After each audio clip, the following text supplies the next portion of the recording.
Okay. No more fun. Oh, Kathy's on, yay.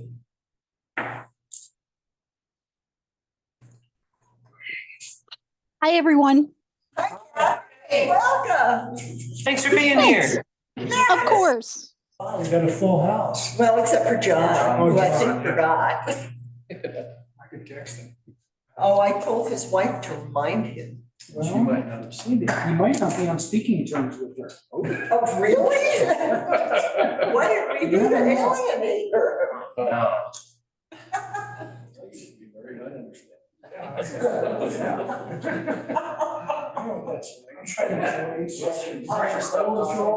Stop talking. Stop talking.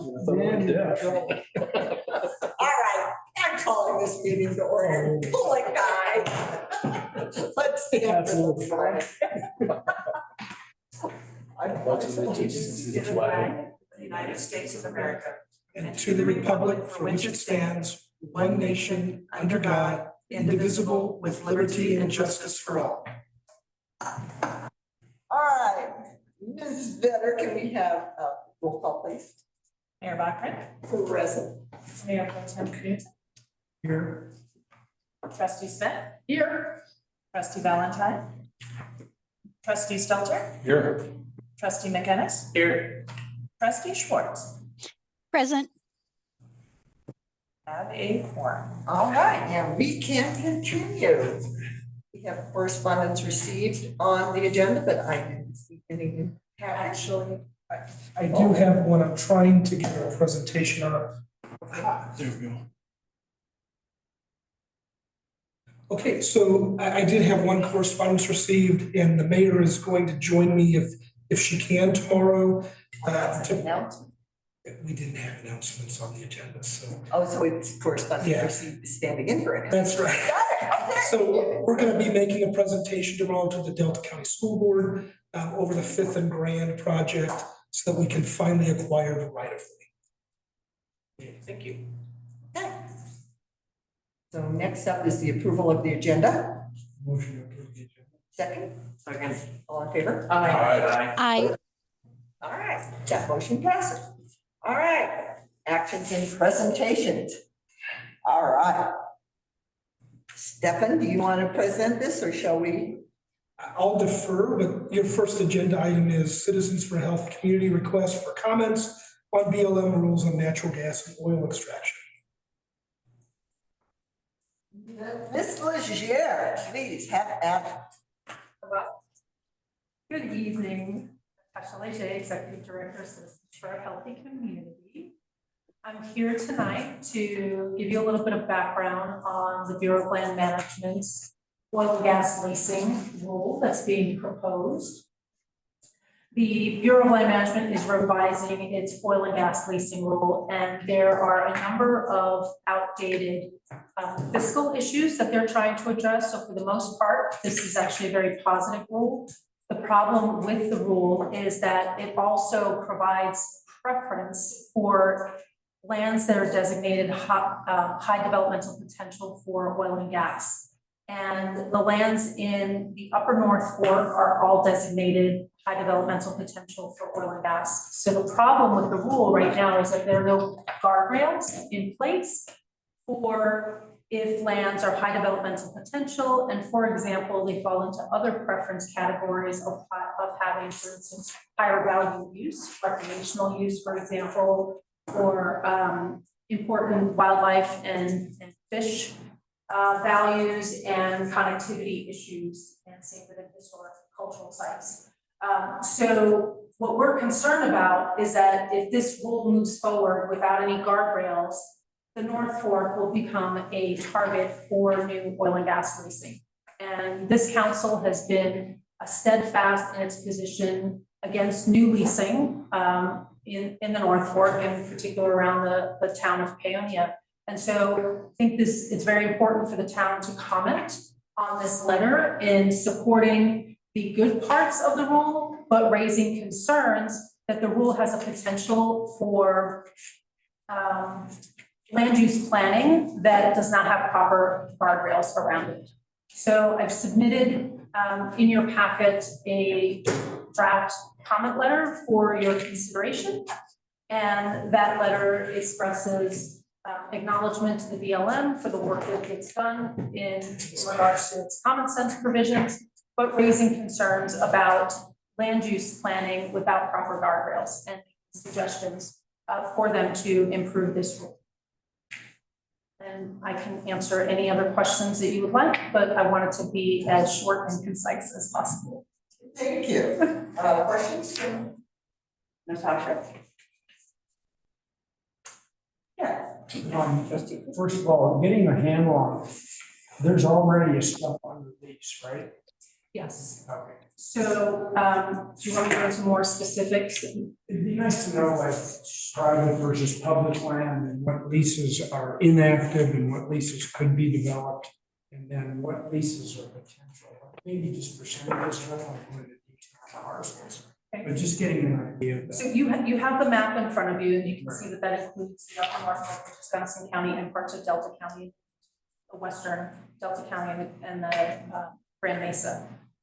Most of Gunnison County has already been leased. So there's the top northern part of Gunnison County that remains unleased. And then the southern part in that high developmental area in the Beckwith roadless area, for example, that remains unleased. In Delta County, there aren't a lot of leases in Delta County right now. So in the upper northern, northeastern part of the county, some areas are leased. And then just above, the Iron Point unit, which is right on the border of Delta and Gunnison County, that is already leased. So what we're really concerned about is westward expansion into Delta County, and then further expanding into the watersheds that impact people that either live in the town or rely on the town. And so, what was the other question on the, let me just go into why we're so concerned about leasing. So when a lease is issued, it's an option for the lessee or the operator to show that they can produce within 10 years. And if they cannot produce within 10 years, barring any suspensions or extensions of the lease, that lease terminates by operation of law within 10 years. However, if they can show that they can produce within 10 years, that lease goes into perpetuity. So the life of an oil or a gas well, because we have natural gas wells here, life of a well is anywhere from 20 to 30 years. So a lease potentially locks in 20 to 30 years of development and therefore impact on the environment, not to mention issues of, if it's less than that, reclamation and remediation for any issues that might happen during that lifespan. Yes. I didn't have any problems with the way the letter was written personally. As the gas representative or the local government designee for the council, I recommend it for the letter without changes. I would, the only part that I had issue is that I would like, personally, I do have some concerns about the areas on the map that are to the north of Paonia, and I'm wondering if that's going to impact the watersheds over. You would. Yeah, so I think speaking But about.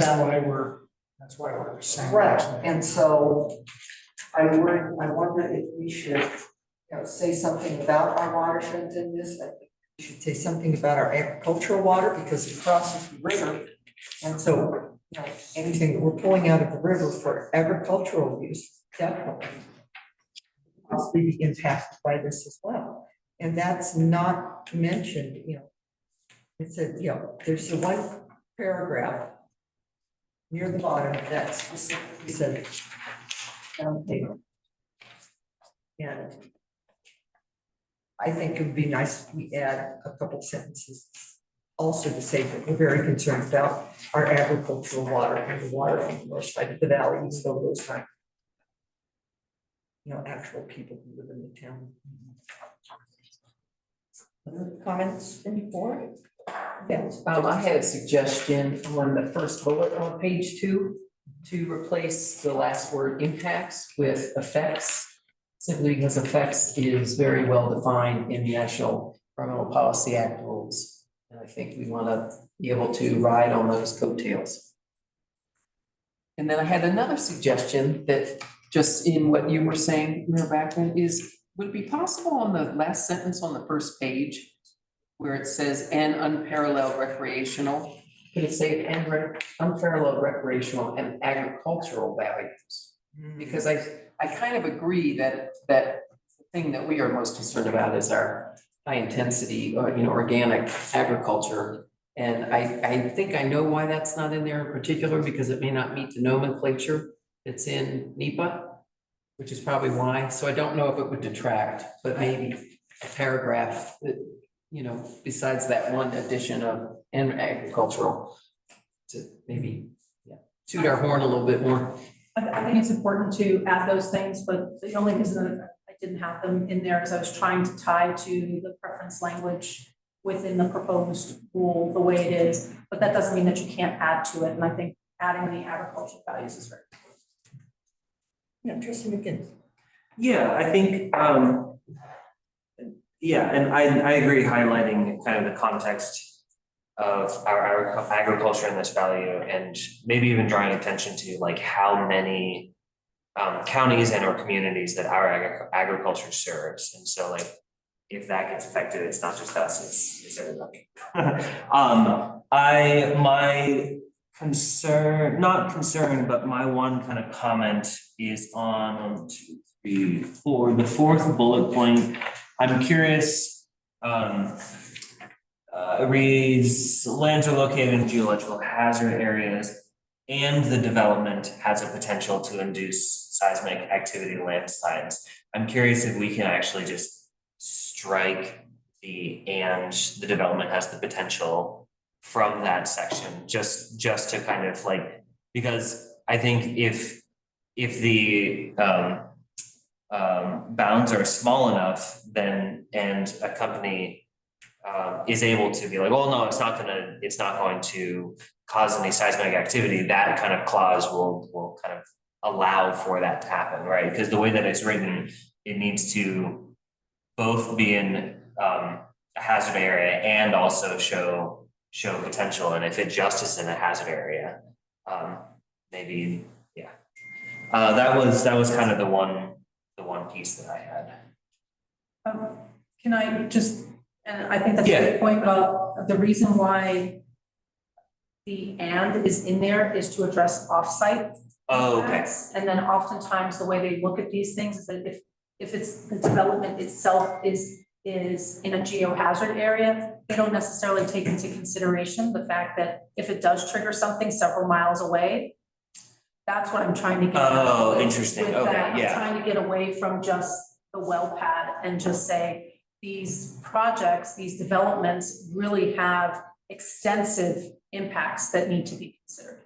Okay. And if you've got some suggestions or if you want me to think about how to word that better, but that's the reason why that's there. Yeah. And then you had asked about the fourth bullet. I didn't know if you wanted some explanation around the infrastructure. Oh, that was the Leading fourth to- bullet? That was. That was. Yeah.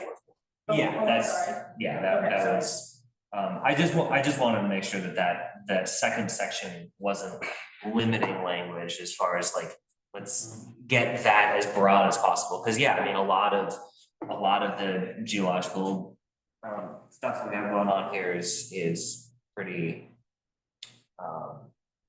hazardous. What I'd recommend is why don't we change the "and" to an "or"? Yes, yeah, That way it doesn't narrow the. Yeah. first part. perfect. Other comments? Ms. Swartz? Yeah, my comment is, Natasha, thank you so very much for drafting this for the town and just for your continued work in oil and gas. And that's all. And I'm fully in support of the letter and appreciate the changes that have been suggested. Thank you so much. I'm hearing you like behind me.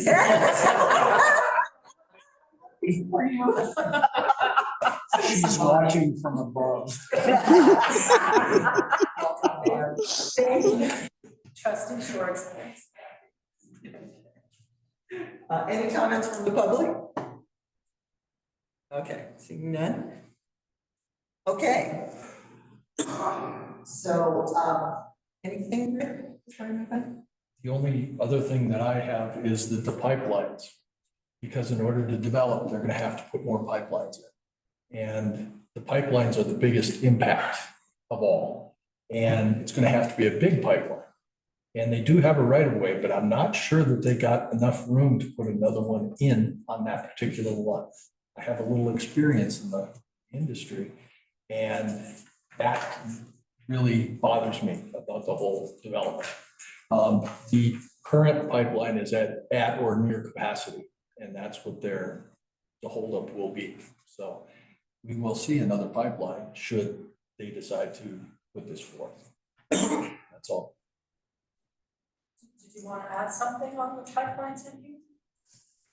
It's a concern, but I don't see that there's not much we can do that, other than to voice our concern about the sensitive nature of the area. The biggest thing is that it's really prone to landslides, and disturbances such as a pipeline will probably cause a landslide. And then we have the problem of the pipeline is broken. We spew lots of methane, and probably, I'm not sure that they're separating all of the liquids out of the gas before they send it down the pipeline, because I haven't seen any plans for separation plants. They may have it on each well pad, but then those have to be drained and all the time. And those liquids tend to be very salty, and they also tend to be sulfurous, and they're poisonous basically. And if they store it on site, what are they going to do in the wintertime when it's inaccessible? And we have to do that kind of thing. There's a lot of issues involved in this, and I didn't want to make it so complex that they just ignore our letter. And that's kind of where I'm coming from. Yeah. I have a potential suggestion on the first bullet, maybe have oil and gas development and production. That would get to the pipeline. Yes, that would be good. That would be very good. Actually, why don't we say oil and gas development, production, pipelines? There. There you go. Okay. Yeah.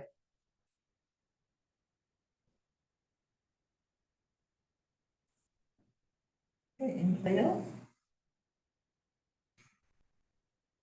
Okay. So, Did you want me to make those changes, or is somebody taking that down, just so that I'm clear? We have to prepare a letter in our letterhead for the mayor's signatures. I think that's a staff responsibility. Okay, so, I'll need a docx instead of a .pdf. okay, very good, I can do that. So you just want me to send, just so that I'm clear, I'll send you the version that I sent you in a Word document, and you'll take care of the changes on your end. I'll try my best. So We can do need those I, itemized a bit better. You guys talk way too fast for us to take them down. can I go through what I currently have? Sure. And by the way, there was a motion, but it sounds like it died for lack of second. no, it wasn't. It wasn't. It was a recommendation. It was a recommendation, right, it wasn't a motion. So add agricultural values, including how many counties are affected by agricultural impacts from our county. Is that right? Say it again. The agriculture, just adding the agricultural context to the conversation, which isn't necessarily in here. You'd mentioned counties, but I don't know that you meant counties. I don't think I meant counties, just giving a sense of, our agriculture feeds, like what area does our agriculture feed, right? And so it's not just, oh, we're a small town and we're worried about our food. It's no, we're a small town and worry about the food that goes to Aston, Crestview, Telluride, and the surrounding area. You had a specific paragraph. Yeah, but we'll get. I'll welcome your suggestion for that wording. Fourth bullet, change and to or. Mhm. First bullet, impacts to effects with an A, With the E. with an E. Okay. Hang on. And then the first bullet, add production and pipelines.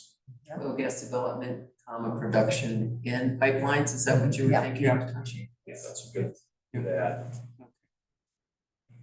And then I can give you a couple sentences to put at the end of the paragraph, at the end of the sentence, the town. Yeah, I guess we'll do it.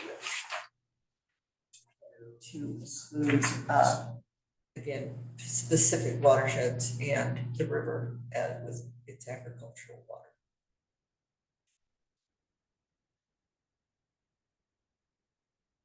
Okay, I think I got it. And I'm gonna get more from trustee McKinnis for the ag thing, some wording. Sure. Thank you. Get everybody's stuff. one last one. Oh, okay. Wait, let Stefan catch up. I'm there. So what is now the last line on the first page?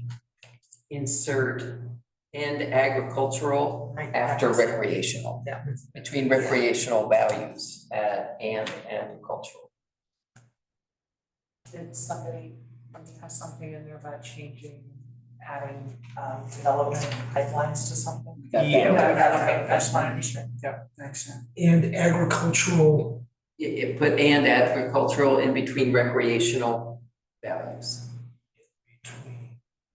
Last line. Says unparalleled recreational and agricultural values. One of the things about a disaster, it could, especially if we had a large scale spill of fluid, it could destroy the watershed and the season for our farmers, which most of the farmers will put out of business. And that's the biggest impact that we can have. Unless the federal government could come up with a huge amount of disaster assistance money, a lot of our smaller farmers will be out of business. They're running on a shoestring, and they're not going to get any better anytime soon, as far as I can see. It's the letter. Yeah, okay. Yeah. So now, do you want to make a motion to approve the appended letter be sent to the BLM? one clarification, Mayor. Yeah. Do I still need something from trustee McKinnis or just the agricultural, adding that to the last sentence? I think adding that to the last sentence is gonna be fine. If we insert a paragraph, it's gonna just detract from what's already happening. Okay, Thank you. for the clarification. Okay, Madam Mayor, I'd like to make a motion. Oh, sure, but just so that we're clear, the comment deadline is this Friday, the 22nd. And I have in the letter how it's to be submitted via the portal. Okay. Oh, great. Right. Yeah, Well, that was gonna say, if you need Don't worry. help, let me Good. know. This is to figure it out if there's stuff in there and if not. Okay, perfect. okay. All right, you're on, trustee Houston. Third try. Madam Mayor, I'd like to make a motion that we approve the letter submitted by CHC. Proposed fluid mineral leases and comments on the leasing process rule with the changes suggested by the board and recorded by our town administrator. All right, you have a second? Second. All in favor? I Opposed? All right, that motion passes. Thank you very much, very Thank you very much. much. Yes, Yes, I will send it to you. Thank you. Yes. Is it worthwhile in the letter to say that it was passed unanimously? Or Well, I think we can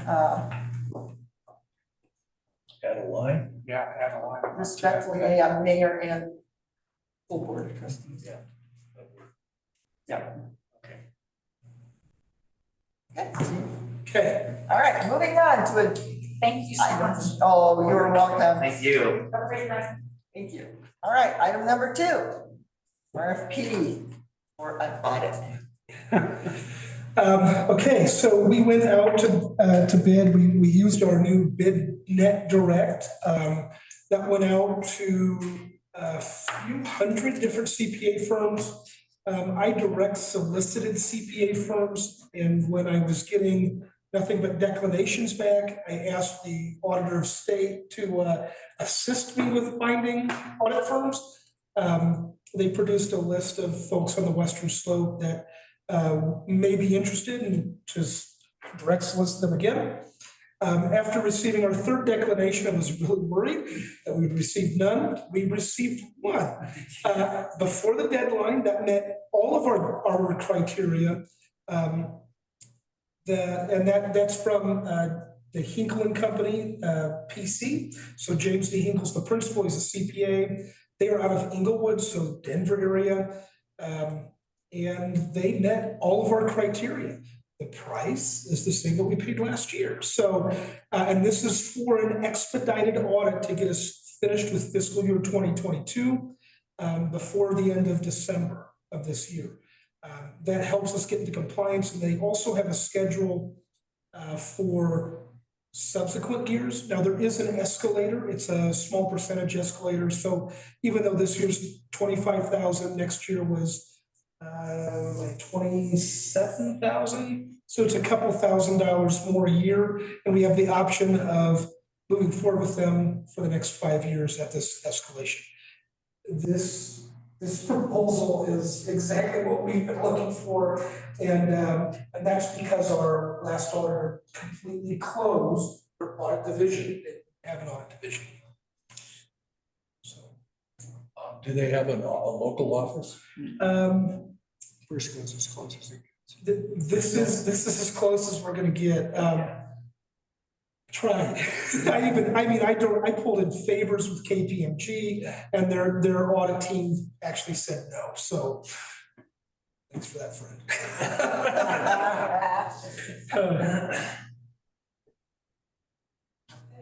Comments from the board? I have a question. How much, so in your experience, how much do audits typically cost? Like in my mind, I thought, oh, wow, this is very, very reasonable. But is this something that you would expect or is it too low? So I think it's perfect. They're right on par. They also gave us a line item for like, if we have to do a single audit, most likely next year, we will need a single audit once we get Fifth and Grand going. And that's because we're taking extra grant dollars that are federal pass-through, and the state will most likely require us to do a single audit to help CDOT with their stuff. So I think they're right on par, especially for a community our size. I'm used to a lot more for an audit, but it's also a larger community. Okay, great, thank you. Other questions from the board? Okay, go Dave. Okay, first, I was disappointed DWC didn't go because they had put in a bid last time we went, and that was the company that Chaco used. They were very professional. I was disappointed about that. I don't know what a single audit is. It's the first time I've run into that. What is that? So there's on a project then? Yeah, so if we end up taking more federal dollars, it triggers what they call a single audit, and that's a deep dive into that project. And so whatever those funds are, whatever granting agency gave those funds, they will require an audit on that project. Now, here's the kicker. If we meet that threshold, then all of those federal grants or all of those grants will all require a deeper dive into it. So we're going to hit that threshold next year. There's no doubt about it. But that's okay. This company has produced an estimate for what those would cost. And it really is dependent on the kind of records we would keep for Fifth and Grand. I'm pretty confident we're going to keep pretty good financial records for it. And the second thing is I noticed on page 4 of their proposal that they're going to review minutes of the town board meetings for the previous year. I thought that was very scary. So can I tell you why they review those minutes? Once. So they're actually looking for budget amendments or things that were approved in a meeting that may have needed a budget amendment but didn't get a budget amendment. And so they'll look for those things to show that something that was not budgeted, that went over budget, actually went through the meeting process to be approved. And so that's a good thing. Even though the minutes could be skewed. That's the main thing. Yeah. Once they sign the contract. Right. And then with the audit presentation, are they trying to do that online? I'm sure we can ask, just know that if we're gonna have somebody coming from the Front Range, we're gonna have to pay for lodging, especially during the winter. So that there's that possibility. And then the final question is, there's a certain amount, there's a lot of information we as the town of Paonia have to provide them in order for them to adequately do an audit. In order to do that, I wondered about whether the staff capacity is there to be able to provide what they're required, given that, you know, people are fairly new in their jobs and we're using what I was concerned about is having to use the firm that's doing our background stuff a lot in order to support the audit and the additional costs with that. Yeah, simply put, no, we don't have the capacity. That's why we've hired this third-party firm, and we're most likely gonna have to pay them to get everything around. And they've already started doing that to make sure that it's ready to go for the audit. Yeah. That's gonna cost us, this isn't just the cost of the audit, additional costs from them in order to provide the information needed for the audit. My understanding was, though, is that they spent a good deal of time preparing things to be ready for the audit. And that when Leslie left, they were supposed to be ready for the audit. No, I don't think so. they're still working. Yeah. So they're still working to close some things out. And there will most likely have to be a budget amendment for fiscal year 2022 that didn't get done before the end of the fiscal year. And then the final question is, they have an engagement conclusion. And I'm just wondering, we haven't really set up, it's mostly with staff or management, it says, and I wondered if it's worthwhile to have the finance committee people involved in that final meeting when they do their engagement conclusion.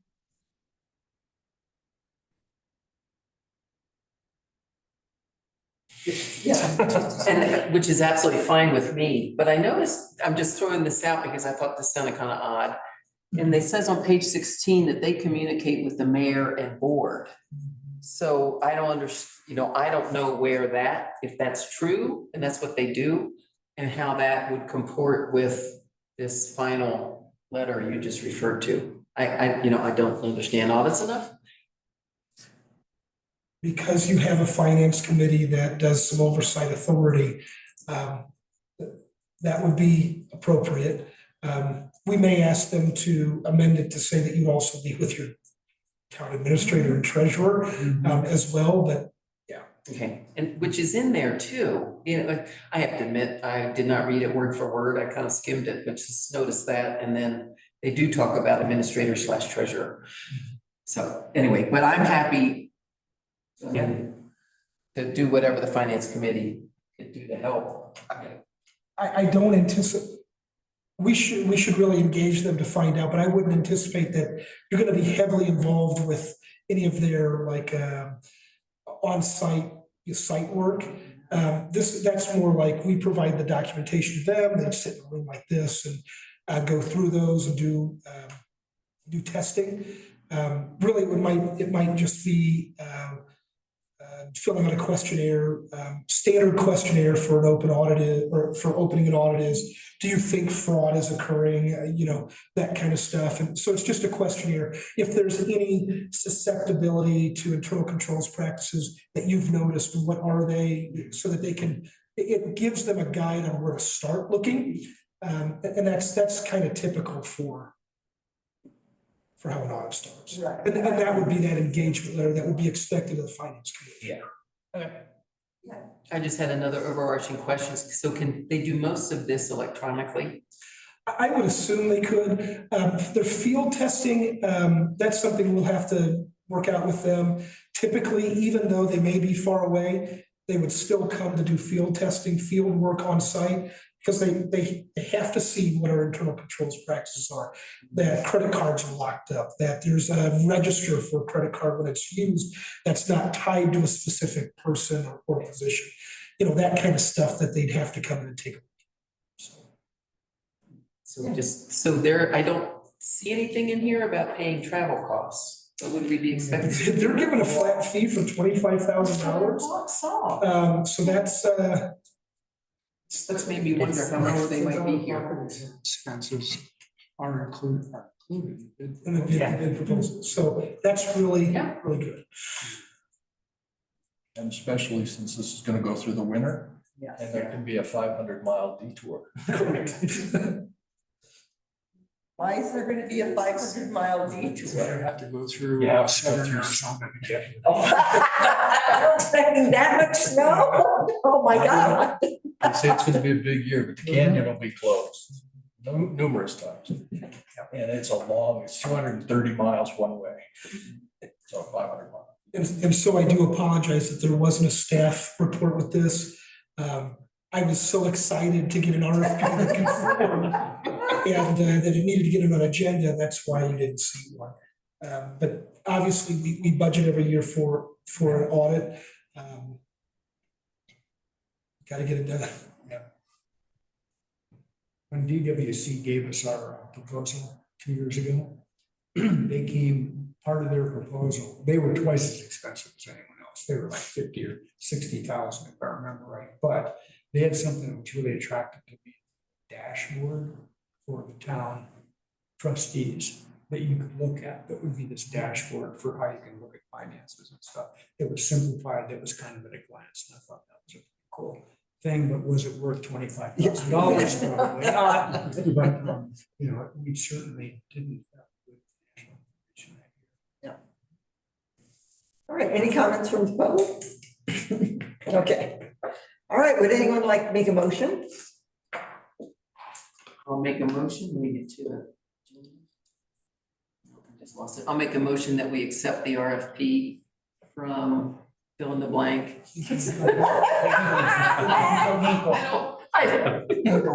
Hinkle. Okay, I'll second that.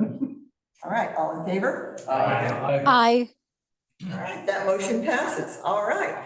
We have come to the end of our agenda. I declare this meeting adjourned. Thank you, everyone. Yes. All right.